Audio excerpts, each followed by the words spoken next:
Bem-vindos, espectadores do Sobrenatural, ao canal Narrativas Tenebrosas. Hoje estaremos prestes a mergulhar nas profundezas do medo e da escuridão, com uma história arrepiante que vai te fazer questionar a linha tênue entre sonhos e pesadelos. Prepare-se para adentrar ao enigma assustador de Sussurros na Escuridão. Mas antes de começarmos, não se esqueça de curtir e comentar o vídeo. Sua interação é a luz que nos guia neste mundo sombrio. E se ainda não o fez, clique no ícone do sino para ser notificado de todas as histórias macabras que temos para você. Agora, sem mais delongas, apague as luzes, aumente o som, pegue sua pipoca e deixe-se envolver por Sussurros na Escuridão.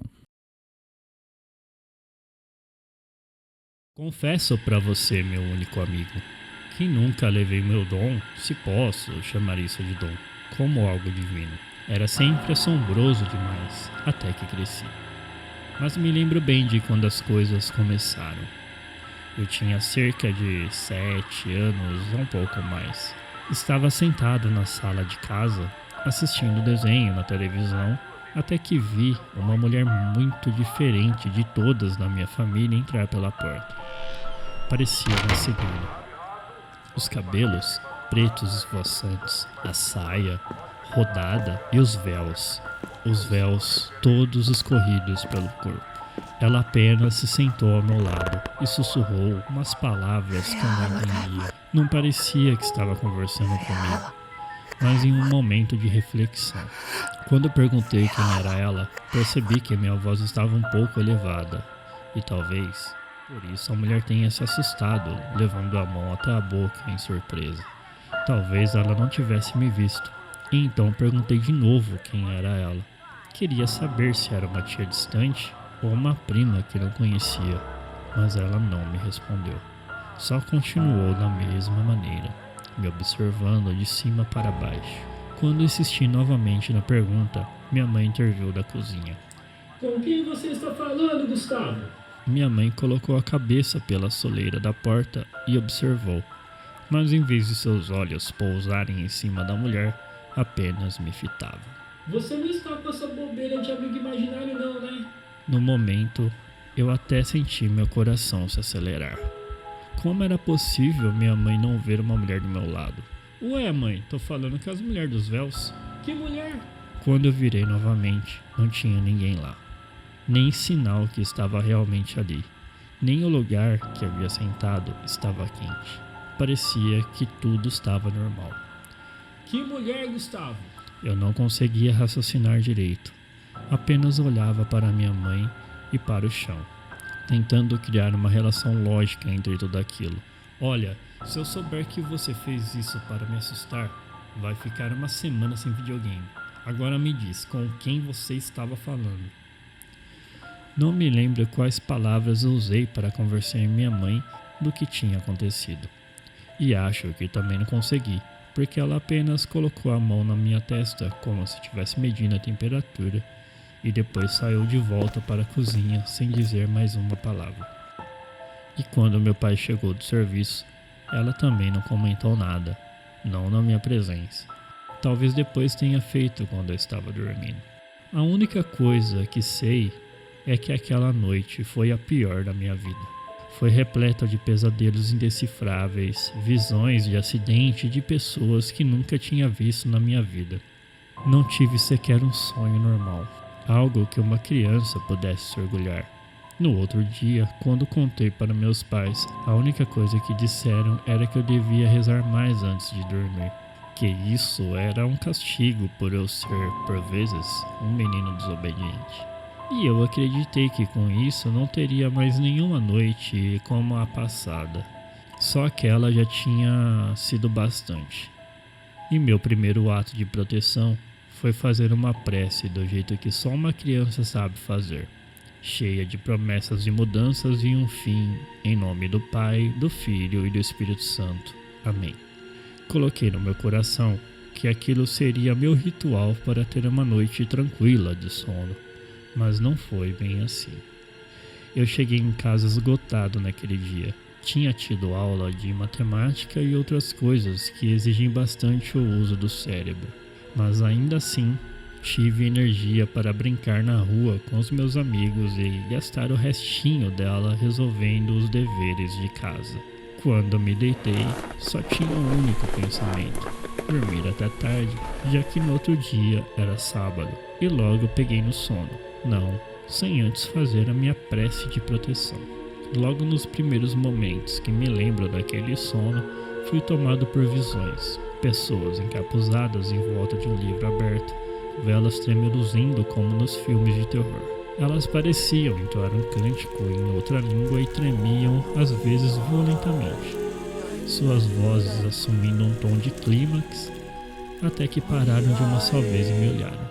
Meu único instinto foi correr, mas não deu tempo. Como um raio, a visão mudou. Agora eu estava dentro da minha própria casa.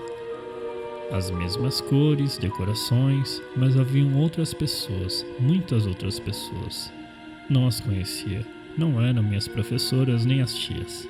Estavam por todo o canto, em cima da mesa, deitadas sobre o chão, no sofá. Algumas conversavam entre si, outras apenas me observavam passar. Pareciam despreocupadas. Assim que toquei a maçaneta da porta do meu quarto, a visão mudou novamente. Meus pais, tios, primos olhavam para mim de cima. Pareciam tristes com alguma coisa. E eu sentia que estava deitado em algo macio, talvez a minha cama. Mas por que estavam chorando? Alguma coisa dentro de mim fez sentido quando a minha mãe, muito chorosa, disse: "Já vai começar a chover, vamos enterrá-lo logo. Não suportaria ver o meu menino na chuva." E desatou a chorar novamente. Me enterrar? Estou vivo. Foi exatamente o que eu gritei, mas não surtiu efeito nenhum. Pareciam não me ouvir e então simplesmente fecharam a tampa do que seria o meu caixão e vi pelo vidro depositarem paz e paz cheias de terra em cima de mim, até que já não via mais nada do lado de fora. A sensação? Horrível. Eu arranhei o quanto pude as paredes da minha tumba, soquei, gritei por socorro, mas já sentia minhas unhas se quebrarem com o esforço. E um fino gosto de sangue descer garganta abaixo. Minha voz já não saía mais. Estava suado e o coração batendo a mil. Era o único som que eu podia ouvir ali dentro. Até que comecei a sentir aquela sensação de quando se está morrendo sufocado. O calor e a queimação que subia pelo peito para a cabeça, que logo foi substituído aos poucos por um frio incomparável. Sentia meu peito comprimir e minhas mãos aos poucos ficarem geladas. E um sono, muito sono. Não havia mais desespero, somente o frio. Quando acordei, estava suado e tremia da cabeça aos pés. Eu havia sentido todas as sensações: o frio, a falta de ar. E a primeira coisa que pensei em fazer foi correr para o quarto dos meus pais. Mas quando vi a escuridão que rodava a casa, decidi simplesmente voltar para a cama e não preguei os olhos o resto da noite. Depois daquela noite, minha vida mudou completamente. É lógico que no dia seguinte, contei aos meus pais sobre o que aconteceu, mas foi em vão. Na verdade, nem me deixaram terminar. Minha mãe simplesmente cortou o que poderia ser o início de uma confissão. "Gustavo, pare com essas bobeiras já." Imediatamente voltou a colocar as coisas para o café na mesa, murmurando depois um simples: "Não quero mais saber disso." A sensação foi sufocante e eu de fato não seria ouvido, mas não colocava a culpa a ninguém. A criação religiosa dos meus pais os deixou assim, incrédulos sobre coisas que envolviam espíritos e visões. E então me calei. Não seria ouvido e arrumaria um jeito de colocar para fora tudo o que vi e veria.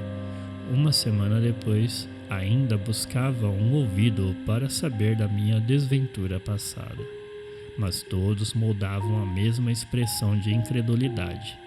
Parecia que eu estava falando a maior das heresias em uma língua imunda. Não seria assim que conseguiria ser ouvido. Precisava de outra maneira. Eu não gostava do nome diário.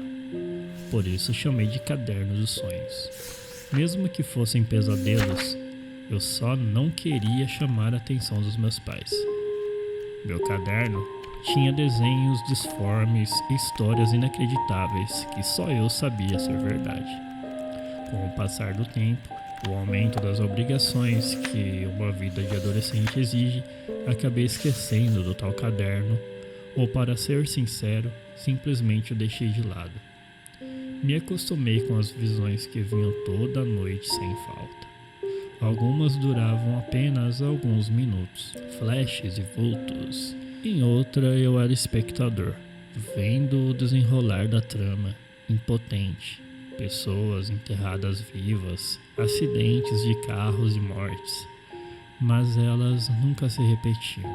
O que me atordoava antes, a ponto de me deixar o dia todo assustado, suando frio e olhando para os lados a cada instante como um foragido, agora era apenas motivo de um grande nada. Isso mesmo, nada. Eu me tornei incapaz de sentir alguma coisa. Fiquei absorto. Eram anos da mesma coisa. Coloquei na minha cabeça que nem preces, nem pessoas seriam capazes de resolver meu problema, dom, seja lá o que isso significava na época. E por isso eu passei a ignorar. Mas mesmo assim, meu amigo, ignorar também não foi o remédio certo.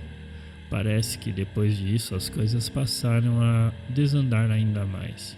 Minha vida era apenas meu trabalho. Sequer tinha uma namorada que suportasse minhas crises da madrugada.